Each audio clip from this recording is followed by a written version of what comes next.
Aaron Moore was anxiously sitting behind his desk at the BII Corp, waiting for Breanna to arrive, but she was late, as usual. Aaron shrugged as he dropped his pen onto his notepad on the desk. I have to find a way to speak to this man. Just then, Aaron heard a voice out in the hall. It was Breanna walking down the aisle. Hey, does anyone know what happened to Cole? He hasn't come to work in a few days. Aaron jumped out of his chair and immediately went to meet her. Breanna, I've been waiting for you for so long. There's something we need to discuss. All right, Aaron, hold on now. Maybe a good morning, a cup of coffee, a bagel? Who starts working as soon as they get to work? Aaron raised his brow. Everyone? And it's 1 p.m. Weren't you supposed to be here at 10? Breanna took a sip of her coffee as she unlocked her office door. You know, Aaron, sometimes we just gotta take it easy. Get some sleep, relax, enjoy the job. Yeah, unfortunately, my father isn't a partner of the BII Corporation. Hey, I got this job fair and square. If fair and square means you successfully convinced your dad to give his only little princess what she wants, then okay, you got it fair and square. Breanna and Aaron walked into the office and took their seats. So what is it, Aaron? What's so urgent? I need you to get me a press pass so I can interview a patient at this rehabilitation center. Rehabilitation center? Why in the world do you need to visit a rehabilitation center? There's a man there, Victor Wagner, who allegedly has some sort of supernatural power. He actually used to be a cop, but he lost a job when he got arrested. He's suspected of taking someone's life. People who know him say there's something paranormal about him. He experiences surreal things, and often says things no ordinary person could have said. I wanted to take his interview. As a matter of fact, I went there yesterday, but the authorities there were far from letting me speak to him. They didn't even allow me in. And what exactly do you expect me to do about this? Get me a press pass so I can go there on behalf of BII Corp, then they'll probably let me in to interview him. What? Are you serious, Aaron? You couldn't find a better place to spook yourself out? A haunted house or a creepy graveyard? You want me to go through all this hassle so you can hear spooky stories from psycho patients now? Breanna, I've got a feeling he's not guilty. I don't know if he has supernatural powers at all, but he must have experienced something. There's too many holes in his story. It's either he was framed or there really is something about him. Framed? Or he set it up? You said he's a cop, right? He probably knows how to set a crime scene better than any one of us. If he was that cunning and well thought out, he wouldn't have stayed locked up over there for so many years now. Breanna, come on, it's just one interview. And how did you find out about him anyway? That's another story, actually. After I started working here, I opened an account online as a paranormal investigator and was open to accepting information from anyone who experienced such events. But most of the time, the people who sent me emails were hoax or simply pranksters. But the other day, I got an email from a man who claimed to know Victor Wagner for many years and wanted to speak to me about him. Aaron, he's probably just another one of those hoax. He wants to start a controversy out of this case and maybe even get his crazy friend out of there. No, Aaron, I'm not gonna get you a pass to interview a hot-headed criminal. We aren't running a prison break show here. Have you forgotten you have to travel to Santa Rosa Island to shoot the next episode of your survival show? Deserted on an unknown island. What did you say again about hoaxes? Look, Breanna, it's not what it seems like, and he's not hot-headed or crazy. The man who emailed me was a police officer himself. We met up and spoke about the whole issue. It was a few days ago that Aaron Moore received an email from a police officer, Sean Barnes. Officer Barnes wanted to meet with Aaron to possibly find an explanation to what one of his close friends, Victor Wagner, was experiencing. After some small talk, Aaron invited Officer Barnes to discuss the matter over a cup of coffee at the BII Cafe in Financial District of San Francisco. Hello, I'm Aaron Moore, paranormal investigator. You must be Officer Barnes. Yes, thank you so much for responding to my email. It's been long since I've been looking for an answer to this. But everything is so unclear, or should I say, surreal. That's all right. Whatever the problem may be, we can always get to the bottom of it one way or the other. You see, my friend Victor Wagner is no ordinary man. He has this strange supernatural ability. He can say things that no one could ever predict.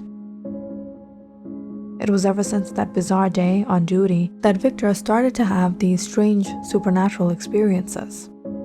No one had ever believed him when he spoke of what happened to him that day. But I can testify that he said the truth. He didn't hallucinate it. I was there with him and I heard the exact same thing he did.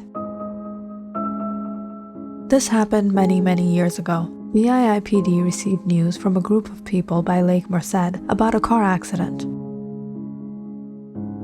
When we reached there, we discovered the vehicle had fallen into the waters about 2 days ago and was now being discovered. The car belonged to a woman who had been touring the area near Funston Beach with her family on the way to a relative's house. Victor and I were sent to check if anyone was inside the vehicle.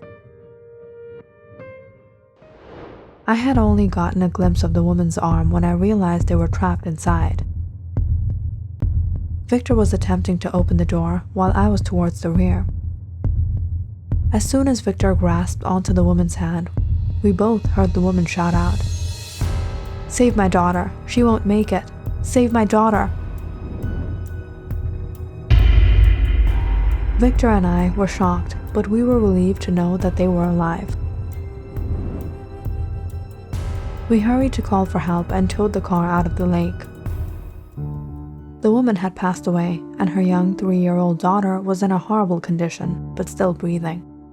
We were devastated, believing that we hadn't pulled them up in time. If it were minutes before, we could have saved both lives. However, when autopsy reports arrived a few days later, we discovered that the woman had passed away immediately after the accident, about 2 days back. I was bewildered. I knew what I heard. It was the voice of the woman, no doubt about it. I didn't want to believe it. No one else believed it. It was something impossible, but Victor believed it was the mother's strong soul that held on long enough to save her child. Everyone blew it off as a hallucination, and although I was there with Victor, I too became skeptic about it. I started to believe I misheard something until stranger things occurred. It was one evening while I was on duty with Victor that he developed a sudden headache. I tried to get him water and helped him sit down, but it didn't seem to help. When the pain had lessened, he looked up at me and told me to travel to Salem in Oregon, my hometown. Victor told me that my elder sister was unwell. He wanted me to leave everything and go immediately. I was shocked. I knew my sister was unwell, but there was no way Victor could know about it. It was when Victor kept urging me that I called my sister, but strangely she didn't pick up the call. My elder sister lived all alone in our family home there. I started to become a little worried, but whatever the case was, I couldn't leave duty and go to Salem without prior notice. Victor knew the protocols, but he kept insisting, and I was rather forced to travel to Salem that night. When I got there, I found out my sister was taken to the hospital by the neighbors where she suddenly collapsed from a heart attack in the front yard. I reached there at the last moment. I was barely able to say my last goodbyes before she passed away in my arms. It was ever since that day that I didn't doubt Victor. I couldn't doubt Victor. There was something about him. I don't know if he experiences premonitions or sees things beyond human capability, but he truly has some power. I know he's innocent. Victor doesn't deserve this. He didn't do anything. Unfortunately, there's no way to prove what he has. It's a matter of faith until you witness the miracle yourself.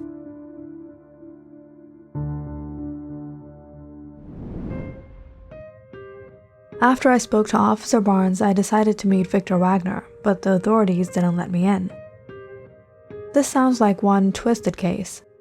If there's really something about this man, I don't think this is something you'll be able to figure on your own. Why don't you go to Professor Connery or take him with you? I think they'll let him in. Aaron paused for a minute. He then sighed and said, "So you're not arranging me a pass?" "What's it with you and Professor Connery? You used to like him. You guys had a good relationship when we were in college. What happened all of a sudden?" "This isn't why I've come to talk to you, Breanna." "Aaron, I know you don't like talking about Professor Connery, but he still cares a lot for you. I was at his house the other day. He was asking about you. He even watches your stupid shows." Aaron raised his brows and looked at Breanna. "Pass or not?" Breanna furrowed her brows and gave the matter a thought. "All right, I'll arrange you a pass, but you better bring me something good." Aaron furrowed his brows. "Thanks."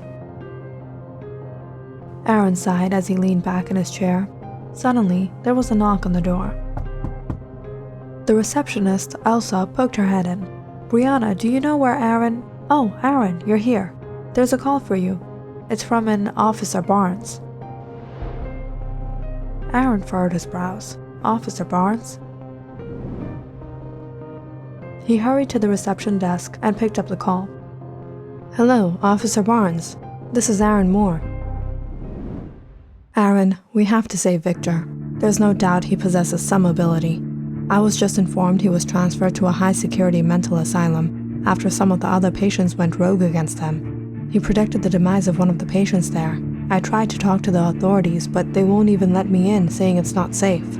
We have to get Victor out of there. He doesn't deserve this. You have to help me out."